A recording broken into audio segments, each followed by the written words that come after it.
ọrọ̀ ajé nàìjíríà kò bá ti gbòòrò tó bá jẹ́ pé èmi ni ààrẹ ni mo lè ṣe àkóso dára ju Tinubu lọ. Peter Obi ló sọ bẹ́ẹ̀. Bẹ́ẹ̀ làwọn ẹgbẹ́ APC mọ̀ fún lésì. Wọ́n ní ẹnu dùn rò fọ́ iléeṣẹ́ ààrẹ fèsì.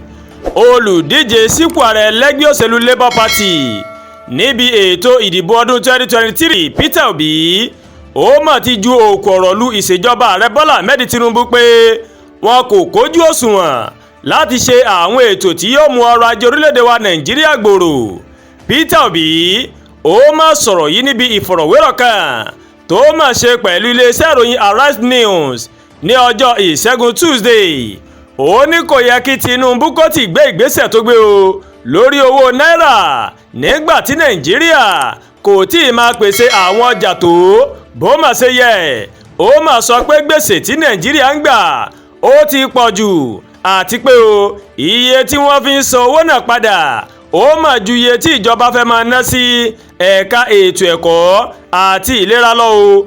Òbí tẹnpẹlẹ mọ́ pé tó bá jẹ́ pé òun mà ní ààrẹ orílẹ̀-èdè wa Nàìjíríà ó máa rí àyípadà tó fojú hàn láàrin ọdún méjì nítorí òun máa kó owó ṣẹ́ka ìpèsè ọjà èyí tó máa mú ètò ọrọ̀ ajé Nàìjíríà dúró re sí o. Ó wá tẹ̀sán wájú ó ní tó bá jẹ́ pé èmi ni mo wà nípò ààrẹ ni mo máa kojú ìwà àjẹbánu pẹ̀lú ọwọ́ líle. Màá mú àdínkù bá iye tí ìjọba ná sórí ètò ìṣèjọba.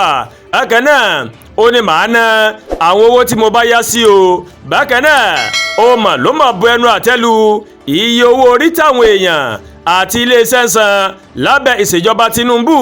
Ó ní èyí ó ní kò jẹ́ káwọn iléeṣẹ́ lálùyọ ní Nàìjíríà.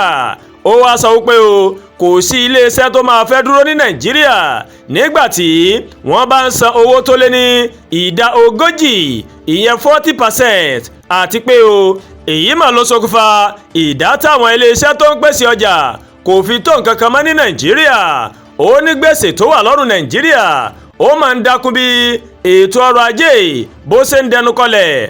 Bó ṣe ní iye tí ìjọba fi ń san gbèsè padà lọ́dọọdún ó mà ju iye tí wọ́n máa ń ná lórí ẹ̀kọ́ àti ètò ìlera lọ o. Ìdá 70 àwọn ilé ìwòsàn alábọ́dé ó ní wọn kò ṣiṣẹ́. Gbogbo àwọn ilé ìwòsàn yìí ó ní mo máa ṣe tó bá jẹ́ pé èmi ni ààrẹ ni. Ìjọba Tinubu nílò láti gbà pé àwọn ni wọ́n ń fa ìnira tí ọ̀pọ̀ èèyàn tó máa ń kojú nítorí ọ̀pọ̀ ọmọ Nàìjíríà ó ní kò mọ bí ó ṣe máa jẹun mọ́. Peter Obi ó tún ní Tinubu mà nílò láti jí gìrì sáwọn nǹkan tó ń ṣẹlẹ̀ nítorí àwọn tó máa ń fi iṣẹ́ ràn kò mọ̀ ká ojú òṣùwọ̀n tó, àti pé o gẹ́gẹ́ bí olórí ó mà nílò agbára àti okun o láti sá síbí àti sá sọ̀hún láti rí dájú pé àwọn ètò ń lọ bó ṣe yẹ kó lọ o. Nígbà tó ń sọ̀rọ̀ lórí àjọṣepọ̀ tó wáyé o láàrin òun àti Àtíkù, Peter Obi ní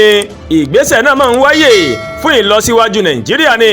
Ó ní ọ̀rọ̀ jíjẹ ààrẹ Nàìjíríà kì í ṣe ohun tí òun mú ní dandan bí kò ṣe pé ó mọ̀ wù òun láti rí wípé Nàìjíríà ń ṣiṣẹ́ bó ṣe yẹ o. Ó wá fi kọ́rọ̀ rẹ̀ pé ọmọ ẹgbẹ́ òṣèlú Labour Party sí ní òun tí àjọṣepọ̀ sì ń wáyé pẹ̀lú àwọn ẹgbẹ́ alátakò mìíràn lójúnà àti mú ìgbà ọ̀tun bá orílẹ̀-èdè Nàìjíríà. Ẹ̀wẹ̀ olùbádámọ̀ràn rẹ̀ Bola Ahmed Tinubu lórí ìròyìn nípa ètò ìjọba Daniel Bwala ní ọjọ́rú Wednesday mọ̀ sọ pé ìjákulẹ̀ tí Peter Obi mà rí lásìkò ètò ìdìbò tó kọjá ó ní kò tí ì tán lára rẹ̀. Bwala nínú àtẹ̀jáde tó fi sórí ìkànnì X rẹ̀ ó mà sọ pé Peter Obi ó ń wá gbogbo ọ̀nà láti máa ṣe àtakò àmọ́ tó kùnà pẹ̀lú àgbékalẹ̀ àwọn ọ̀rọ̀ rẹ̀. Ó ní nǹkan ire ó ní fún Nàìjíríà bí wọn kò ṣe dìbò yan Obi lọ́dún 2023. Ó wá sọ pé gbogbo àwọn ọ̀rọ̀ tí Peter Obi ń sọ ó ní kì í ṣe òótọ́ o tó kàn ń ro gbogbo rẹ̀ lórí àti pé ó ń wọ ọ̀nà láti sọ ìdí tó fi fẹ́ ṣe igbákejì ààrẹ níbi ètò ìdìbò ọdún 2027. Àdúràgbà Olúwatóyìn ló ń kàròyìn sí létí o láti kàn ní ẹ̀yà Yorùbá World TV.